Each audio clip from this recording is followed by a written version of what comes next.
Muito boa noite, seja bem-vindo a mais um Juridicamente Falando com José Bento Rodrigues.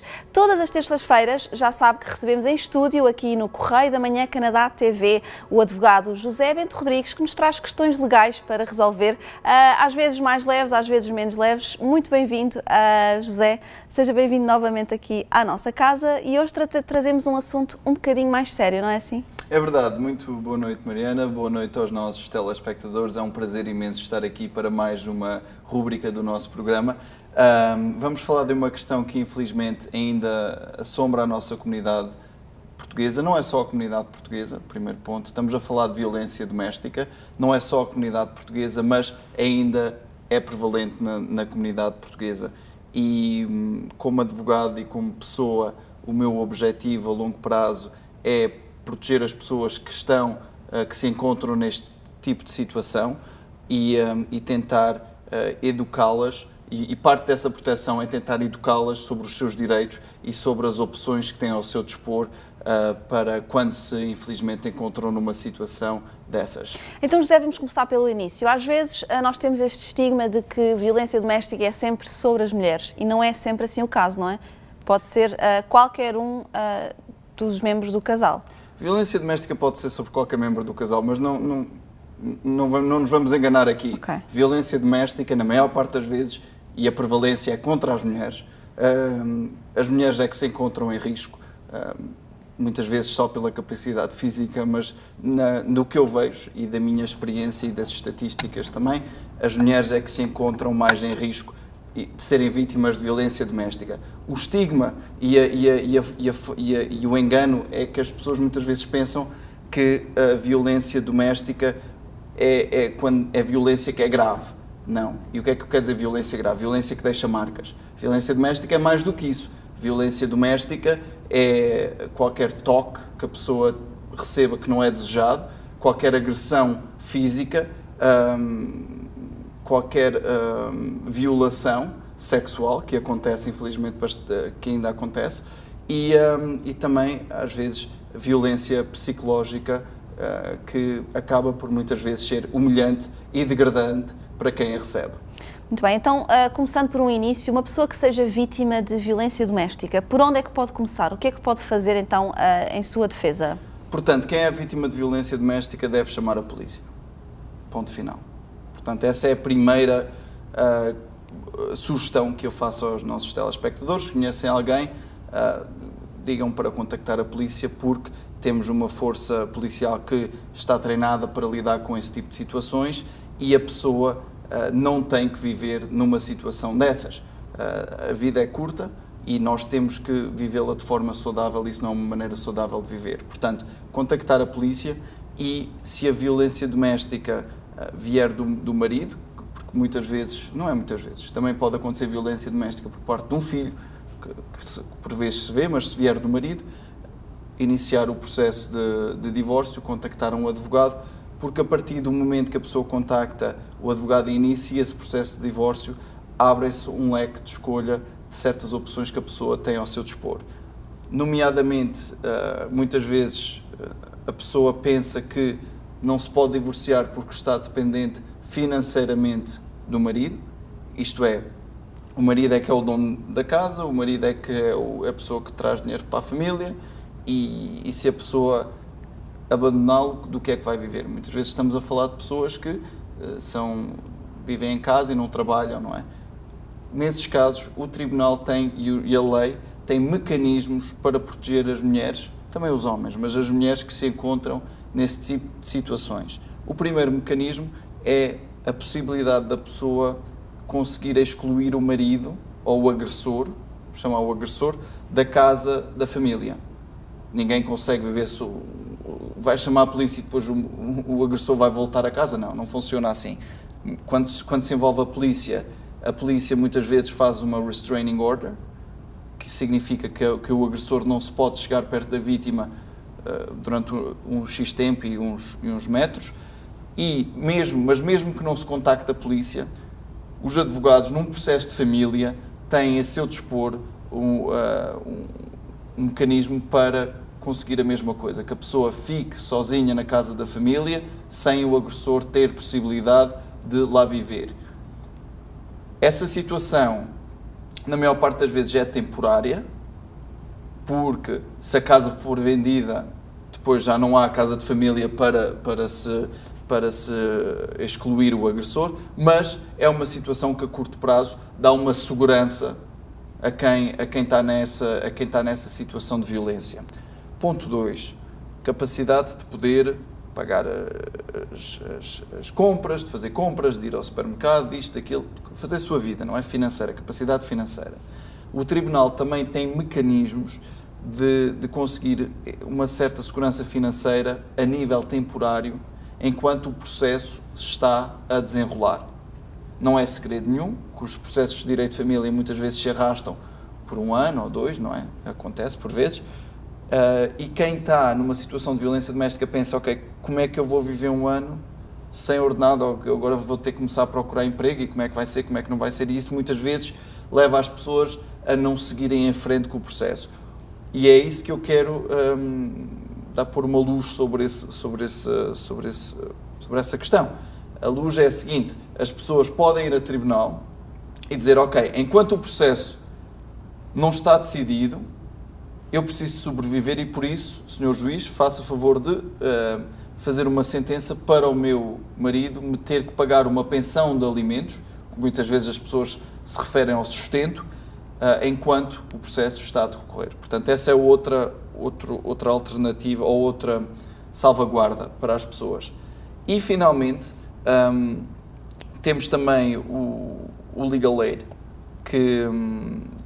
são advogados gratuitos do Governo que oferecem serviços legais a quem se encontra ou a quem não tem possibilidades para pagar a um advogado, e esses advogados estão lá para ajudar também pessoas que se encontram em situações de violência doméstica. Portanto, como pode constatar, embora o processo de separação seja difícil, porque é sempre, não é? O processo de separação com violência ou sem violência doméstica é sempre uma questão difícil, não é? E as pessoas emocionalmente ficam afetadas por isso. Quando temos violência doméstica é ainda mais difícil, porque muitas vezes essas mulheres que se encontram nessa situação estão também dependentes emocionalmente do agressor, e isso torna o processo mais complicado de um ponto de vista emocional.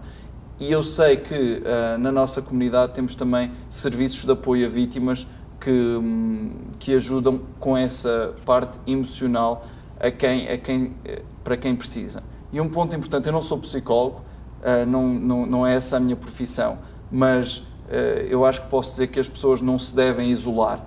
Quando se encontram nesse tipo de situações, não se devem isolar, não se devem envergonhar da situação, porque quem deve ter vergonha é o agressor, não é o agredido. Portanto, que isso não seja um entrave à pessoa seguir com a sua vida e sair dessa situação. A pessoa não deve sentir vergonha, mas quem é o agressor é que deve sentir essa vergonha. Portanto, há estes mecanismos que existem. Para além disso, no decorrer do processo, para quem se encontra neste tipo de situações, há também outras coisas que podem ser feitas. Por exemplo, muita gente não quer ter contacto com o agressor, não quer falar com eles, porque no processo de divórcio, nós recomendamos que as pessoas cheguem a um acordo e tentem e falem e haja diálogo para se conseguir, para o processo não se arrastar no tribunal. E por isso se faz muitas vezes mediações, que são reuniões a 4, com uma pessoa que tenta as partes a chegarem a uma conclusão. Mas quando há violência doméstica, muitas vezes essas pessoas não conseguem estar no mesmo quarto e por isso essas opções não são usadas. Isto para dizer que o processo de divórcio não é, como eles dizem em inglês, one size fits all, não é uma camisa para todos. O processo pode ser guiado de forma a respeitar e a tentar proteger ao máximo a integridade psicológica da vítima que se encontra nessa situação. Muito bem, e como já referimos várias vezes, cada caso é um caso e nós hoje falamos sobre violência doméstica e o que é que as mulheres podem fazer legalmente nestes processos de divórcio que muitas vezes seguem a estas agressões. Nós já voltamos com mais perguntas aqui ao advogado José Bento Rodrigues. Até já. Estamos de regresso no Juridicamente Falando, o programa em que trazemos assuntos legais para discutir com o advogado José Bento Rodrigues. Todas as terças-feiras vamos trazer assuntos diferentes e hoje falamos sobre violência doméstica sobre as mulheres e o que é que pode ser feito legalmente, o que é que as mulheres podem fazer. E já falámos aqui realmente, José, que existem muitas opções, portanto, a opção que não se deve tomar é não fazer nada, é ficar envergonhado e não fazer nada. Nós falamos então de casos em que o agressor é o marido, a vítima é a mulher e vivem na mesma casa. Portanto, o José disse que existe a opção de pedir essa restraining order, em que o marido fica fora, mas então e a casa fica sempre para a vítima e o marido depois tem que sair? Portanto, essa é uma boa questão, Mariana. A questão é a seguinte. Primeiro, ponto 1, eu gostaria de dizer que, como referiu, isto são informações de cariz meramente informativo e se as pessoas, como a Mariana alertou, se tiverem perguntas, telefonem-me e nós podemos falar. Os advogados são confidenciais e já vamos tocar nisso, que isso também é importante. Mas para responder agora à sua pergunta, a questão é a seguinte: se as pessoas são casadas, não importa quem seja o dono da casa. Okay? Quando as pessoas estão casadas, a pessoa tem o direito, se for vítima de violência doméstica, de excluir o marido da casa. Portanto, o marido vai para outro sítio. Como o marido se vai desenrascar é com ele. A mulher não fica sempre com a casa, a vítima é que fica, portanto, neste caso, mas o marido é que tem que decidir o que é que vai fazer ou para onde é que vai dormir no entretanto. Eu trago esta questão porque realmente nós falamos muito com a nossa comunidade e sabemos que às vezes os casais vêm sozinhos e temos pouca família e realmente a opção é, ele tem que realmente se desenrascar e encontrar um lugar para ficar. A prioridade é a vítima, que fique segura. E esse o ponto de vista legal é esse, é a prioridade. É o bem-estar da vítima porque não foi ela que cometeu as agressões, não é? Porque é que se vai favorecer o agressor quando a vítima também, se for posta fora de casa, também a vítima não tem nenhum sítio para onde ir, não é? Portanto, a questão aí favorece a vítima. Do ponto de vista do processo em si, ser o agressor traz muitas desvantagens. Não é só a desvantagem de ter que sair de casa, que é grande, mas também traz desvantagens em termos legais. Nomeadamente, a restrição do acesso às crianças. Portanto, quando a pessoa é um agressor, quando a pessoa pratica violência, ou melhor, vamos começar quando a pessoa não pratica violência doméstica. Há um princípio legal que é o seguinte: deve-se promover o contato máximo entre pai e mãe. Ok? Portanto, esse é um pressuposto legal. Quando estamos a falar de casos onde há violência às crianças ou à mãe, esse pressuposto já não é aplicado. Porquê? Porque os tribunais, como já falámos no nosso último programa, estão concentrados nos melhores interesses das crianças e não é nos melhores interesses das crianças ter uma pessoa à sua volta que seja um perigo para elas. Portanto, um agressor perde ou tem probabilidade de perder o acesso ou mais acesso às crianças do que aquilo que custava. A pessoa pode pensar erroneamente que, ok, se eu bato na mulher, a mulher não é as crianças, por isso eu tenho acesso às crianças na mesma. Mas isso não funciona assim. A violência que é praticada contra a mulher vai ser tomada em conta pelo tribunal quando chegar à altura de decidir quem é que vai ter a custódia e o acesso às crianças, quanto acesso é que vai ter. Portanto, muito cuidado com isso, porque tem consequências reais. Para além disso, tem consequências monetárias. Porquê? Porque cada vez mais, Mariana, está a haver uma veia legal que está a dar danos às mulheres por violência sofrida, danos financeiros, dinheiro. Okay? Estamos a ver mais mulheres a processarem os maridos para danos físicos e os maridos a pagarem. Portanto, há a divisão dos bens, que a gente faz num processo de separação, há as pensões de alimentos que têm a ser pagas e se houve violência doméstica, pode haver acima disso danos por danos físicos. Esses danos podem variar entre $1.000 a $75.000, $100.000. Portanto, os casos dependem da violência que for praticada, mas podem ser danos bem reais, não é? A questão aqui é que os juízes e a sociedade pensa que quando uma pessoa pratica violência doméstica sobre alguém, está a violar a confiança que existe entre um casal. Quando as pessoas se casam, quando as pessoas se juntam, há uma confiança estabelecida entre os dois. Ora, se eu for violar a minha mulher ou se for bater nela, eu estou não quero usar o termo violar outra vez, mas estou a quebrar essa confiança. E é uma agravante. Porquê? Porque é mais fácil cometer violência sobre uma mulher, porque temos acesso a ela, a pessoa que estamos casados, porque temos acesso a ela, do que seja a um estranho. E daí está a haver estamos a abusar do poder que temos, não é? E o tribunal quer penalizar isso, dando esses danos, não é? Muito bem, e realmente as crianças, quando estamos a falar de que existem crianças envolvidas, um processo de divórcio é sempre complicado. E quando há crianças e quando há este tipo de abusos, será que ficam mais complicados ou fica mais fácil decidir realmente a separação das crianças e quem fica com a guarda e quem fica com os bens? Portanto, é uma boa pergunta. Faz as coisas, do ponto de vista processual, faz as coisas mais, eu não gosto da palavra fácil, porque isto nunca é fácil, mas faz a probabilidade da mãe ter mais controlo sobre o acesso do pai à criança e a custódia da criança é mais alta.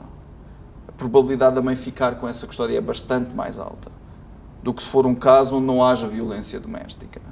A probabilidade do juiz ter, a partir de um pressuposto negativo contra o pai, isto é, se o juiz estiver entre um e outro, e se houver violência doméstica, o juiz vai escolher beneficiar a mãe. Claro. Porquê? Porque o pai não tem simpatia nenhuma, e não deve ter simpatia nenhuma, ou o agressor não deve ter simpatia nenhuma por parte do tribunal. Porque é um agressor.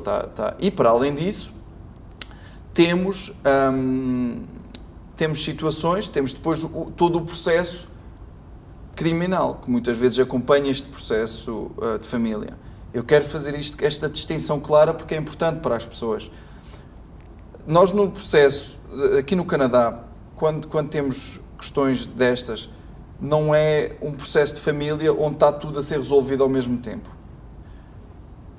Temos o processo de família e temos o processo criminal, que é o processo que pode levar a penas de prisão. O processo de família não vai levar a penas de prisão, vai ter consequências económicas e consequências pessoais, tanto para o agressor como à vítima. O processo criminal pode ter consequências criminais e financeiras para o agressor. No processo de família, é o marido contra a mulher.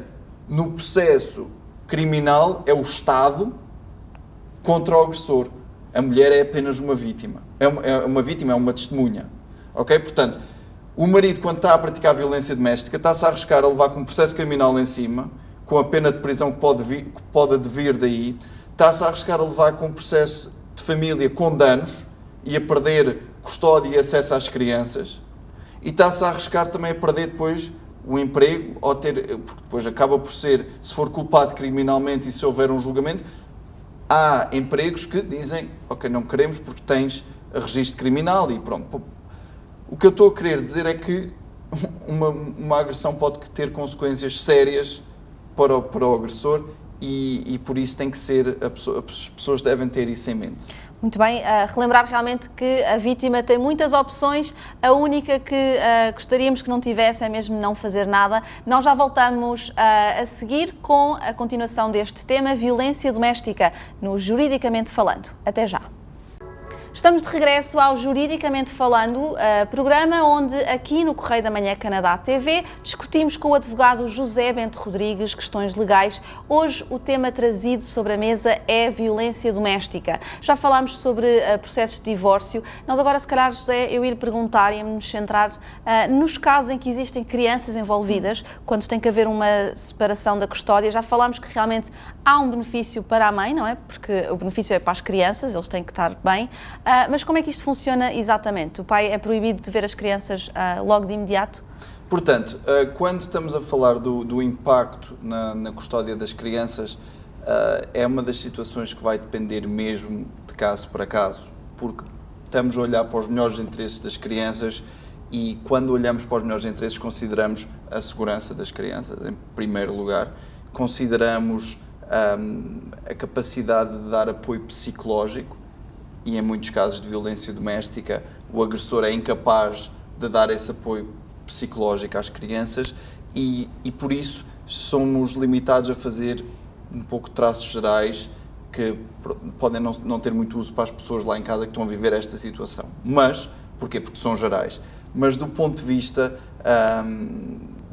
geral, o que tentamos fazer é, se a violência não for muito grave, tentar, se calhar, dar um pouco de acesso, mas supervisionado. Por exemplo, que haja uma terceira pessoa que possa supervisionar o acesso entre o pai e a criança.